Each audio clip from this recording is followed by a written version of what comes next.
नमस्कार। दिन भर की अंतर्राष्ट्रीय खबरों पर आपका स्वागत है। आज के कुछ इंपॉर्टेंट हाइलाइट्स कि पीएम मोदी के तीसरी बार प्रधानमंत्री बनते ही पहली बार यूएस से एक हाई लेवल ऑफिसर भारत पहुंचे हैं। भारत पहुंचते ही उन्होंने भारत के विदेश मंत्री एस जयशंकर जी के साथ मुलाकात की और कुछ इंपॉर्टेंट चीजों पर डिस्कशन किया गया है। इसके अलावा कल के एक वीडियो में हमने आपको बताया था कि जापान ने कैसे अमेरिका के प्रेशर में आकर के भारत की कई कंपनीज के ऊपर सैंक्शंस इंपोज कर दिए हैं, लेकिन इस एक कदम से जापान बहुत बुरा फंस चुका है। असल में रूस, चाइना, नॉर्थ कोरिया मिलकर के जापान की एक बहुत इंपॉर्टेंट लोकेशन को अपने कब्जे में लेने जा रहे हैं। साथ ही Philippines, Vietnam, North Korea, Russia, America, China, Pakistan, India से जुड़ी हुई कुछ इंपॉर्टेंट एंड इंटरनेशनल न्यूज इस वीडियो में हम आपको बताने वाले हैं। यदि आपको ये सीरीज पसंद आ रही है तो इसे लाइक और चैनल को सब्सक्राइब जरूर कीजिएगा। सबसे पहली और इंपॉर्टेंट खबर की बात की जाए तो इस समय भारत के मेक इन इंडिया के तहत तैयार किए गए जितने भी गुड्स एंड प्रोडक्ट हैं, इनकी डिमांड यूएस एंड यूरोप के अंदर बहुत ज्यादा बढ़ चुकी है। साथ ही हमें ये नहीं भूलना चाहिए कि ये वही यूरोपीय देश हैं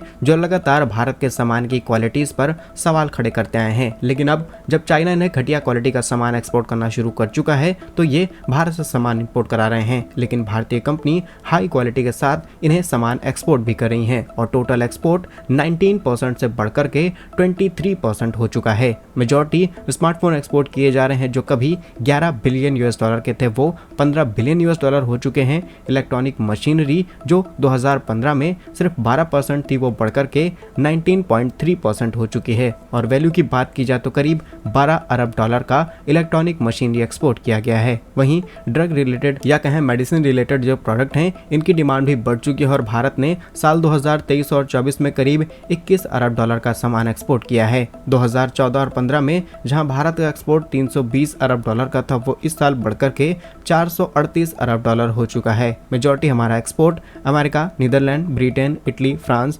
यूएई जैसे देशों के अंदर हो रहा है। दूसरी बड़ी खबर की बात की जाए तो चीन ने एक बार फिर पाकिस्तान को बहुत बुरी तरीके से धमका दिया है। यदि आपको याद हो तो पिछले वीडियो में हमने आपको बताया था कि चीन ने किस तरीके से पाकिस्तान को अपनी प्रायोरिटी लिस्ट से बाहर कर दिया है, लेकिन इस बार चीन ने पाकिस्तान को हड़काया है, वो भी अपने नागरिकों की सुरक्षा न मिल पाने की वजह से। असल में चीन के कई नागरिक पाकिस्तान में काम करने आते हैं, इसके अलावा काफी बड़ा टूरिस्ट भी पाकिस्तान पहुंचता है, लेकिन लास्ट ईयर हमने देखा है कि चीनी यात्रियों पर कई बड़े हमले हुए हैं, उनको अलग अलग तरीकों से प्रताड़ित किया गया है। इसी चीज को लेकर के चीन ने सीधी वार्निंग दे दी है पाकिस्तान को और अगर पाकिस्तान इस चीज में थोड़ा सा भी ढील देता है तो पाकिस्तान को भारी नुकसान उठाने पड़ सकते हैं चीन से। अगली बड़ी खबर सामने निकल के आ रही है व्हाइट हाउस से, जहां अमेरिका का कहना है कि भारत और अमेरिका के बीच की जो दोस्ती है इसके बीच अनोखा रिश्ता है और ये हमेशा ऐसे ही बना रहेगा। असल में पिछले सोमवार को प्रधानमंत्री मोदी के तीसरे कार्यकाल शुरू होते ही अमेरिका की तरफ से जो हाई लेवल ऑफिसर भारत पहुंचे हैं उनका नाम है जैक सुलिवन, जो कि अमेरिका के राष्ट्रीय सुरक्षा सलाहकार हैं और इन्होंने भारत के विदेश मंत्री एस जयशंकर जी के साथ मुलाकात की। इसी के साथ भारत के राष्ट्रीय सुरक्षा सलाहकार अजीत डोभाल जी के साथ भी बातचीत की है। दोनों देशों का कहना है कि हम दो सबसे पुराने लोकतांत्रिक देश हैं और इसी तरीके से अपनी दोस्ती को आगे बरकरार रखेंगे। लेकिन यहाँ पर जो इम्पोर्टेंट डिस्कशन किया गया है वो ये है कि अब अमेरिका और भारत के बीच ICET यानी कि America India initiative on critical and emerging technologies पर और तेजी से काम किया जाएगा, जिसमें इंक्लूडेड है space technology, semiconductor, advance communication, artificial intelligence, quantum computing, renewable energy जैसे सेक्टर्स। और दोनों ही देश मिलकर के एक्टिवली इन प्रोजेक्ट पर काम करेंगे और देश की सुरक्षा को भी ध्यान में रखा जाएगा। अगली बड़ी और इम्पोर्टेंट खबर की बात की जाए तो चीन के एक युद्धपोत ने फिलीपींस में पेट्रोलिंग कर रहे एक नौसैनिक जहाज को एक बुरी टक्कर मारी है और इससे साउथ चाइना सी के अंदर जो तनाव है वो और ज्यादा बढ़ सकता है। जहां एक तरफ रेड सी हो या फिर इजराइल और फलस्तीन के बीच चल रहा कॉन्फ्लिक्ट रुकने का नाम नहीं ले रहा, वहीं दूसरी तरफ अब साउथ चाइना सी के अंदर बड़ा घमासान होने की तैयारी हो रही है। रिपोर्ट्स के मुताबिक बीते सोमवार को एक चीनी युद्धपोत फिलीपींस के एरिया जिसे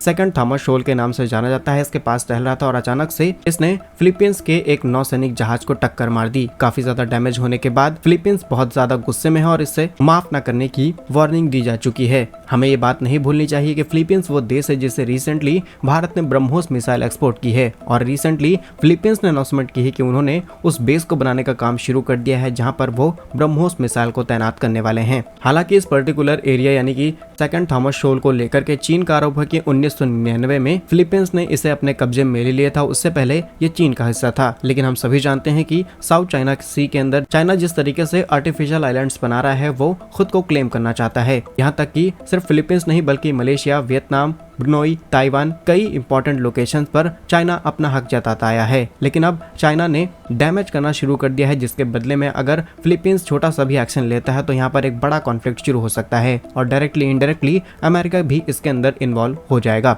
अगली बड़ी खबर भी चाइना के पड़ोस से निकल के आ रही है, जो है वियतनाम। बड़ी खबर ये है कि रूस के राष्ट्रपति व्लादिमीर पुतिन जल्द ही वियतनाम की यात्रा करने वाले हैं। इससे पहले बाइडन, उसके बाद जिनपिंग और अब पुतिन वियतनाम का दौरा करने वाले हैं। और पुतिन वियतनाम इसीलिए पहुंच रहे हैं क्योंकि रिसेंटली स्विट्जरलैंड के अंदर ऑर्गेनाइज की गई जो शांति शिखर सम्मेलन था ताकि रशिया यूक्रेन वॉर को रोका जा सके, इसमें वियतनाम ने पार्टिसिपेट ही नहीं किया था और इसी चीज को ध्यान में रखते हुए पुतिन वियतनाम यात्रा पर आ रहे हैं। लेकिन अगर आप हिस्ट्री खोल करके देखेंगे तो पाएंगे कि अमेरिका ने वियतनाम के अंदर बहुत ज्यादा तोड़फोड़ मचा रखी और कई लोगों की जान ले डाली थी। लेकिन आज वियतनाम लगभग न्यूट्रल नजर आ रहा है भारत की तरह और ये सभी देशों का सम्मान कर रहा है। फ्यूचर में क्या कॉन्फ्लिक्ट हो सकते हैं ये देखने वाली चीज रहेगी। और अगली बड़ी और इंपॉर्टेंट खबर की बात की जाए तो पुतिन सिर्फ वियतनाम नहीं बल्कि 24 साल बाद उत्तर कोरिया की यात्रा पर भी जाने वाले हैं। दोनों ही देश मिलकर के जल्द ही स्ट्रेटेजिक पार्टनरशिप पर बात करेंगे, तमाम एग्रीमेंट्स किए जाएंगे और किस तरीके से दोनों ही देश मिलकर के अमेरिका पर प्रेशर बना सकते हैं इस पर भी काम किया जाएगा। क्योंकि आप जानते होंगे कि जियोपॉलिटिक्स इस समय दो गुटों में बढ़ चुकी है, जहां एक तरफ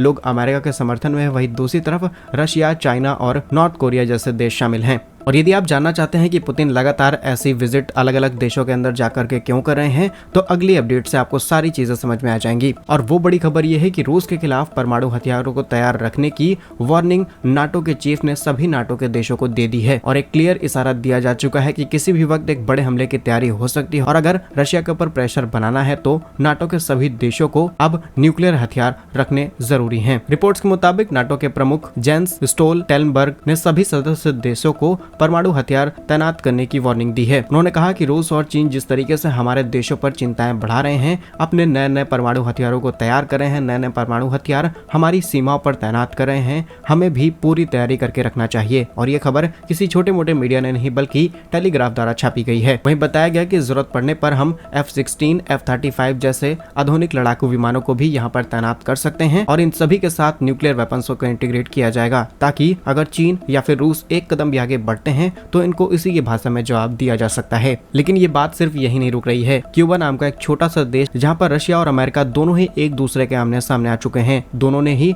न्यूक्लियर वेपन्स, न्यूक्लियर सबमरीन्स को तैनात करना शुरू कर दिया है। और अगर आप पूरे इस कॉन्टेक्स्ट को समझेंगे तो एक ग्लोबल बहुत बड़ी टेंशन बननी शुरू हो चुकी है। वहीं अगली और इम्पोर्टेंट खबर की बात की जाए तो चीन, उत्तर कोरिया और रूस मिलकर के जापान के लिए एक बड़ी खतरे की तैयारी शुरू कर रहे हैं। असल में तीनों ही देश मिलकर के जापान सागर पर एक काफी बड़ा कब्जा करना चाहते हैं ताकि वहां से अमेरिका पर नजर रखी जा सके। लेकिन जैसा कि आप जानते होंगे कि चीन की कुछ खास पकड़ है नहीं जापान सागर के अंदर, लेकिन चीन के पड़ोस में स्थित नॉर्थ कोरिया है और नॉर्थ कोरिया के पड़ोस में है जापान। यानी कि अगर चीन नॉर्थ कोरिया में अपनी पकड़ मजबूत कर लेता है तो यहाँ से सीधे जापान पर कंट्रोल करना आसान होगा। और वहीं रशिया भी जापान के बहुत ज्यादा नजदीक है, तो तीनों देश मिलकर के एक काफी बड़ी तैयारी करें और लगभग 15 किलोमीटर दूर के काफी बड़े एरिया को टारगेट किया जाएगा इन तीनों देश के द्वारा। और अगर खबर के ओरिजिन की बात की जाए तो चीन, रूस और उत्तर कोरिया जिस योजना की तैयारी कर रहे हैं इसके बारे में खुद निकी एशिया के द्वारा इस खबर को छापा गया है, जिसमें बताया गया है कुछ इंटरनल सिक्योरिटीज की वजह से ये तीनों देश मिलकर के बड़ा फैसला लेने जा रहे हैं और सबसे पहले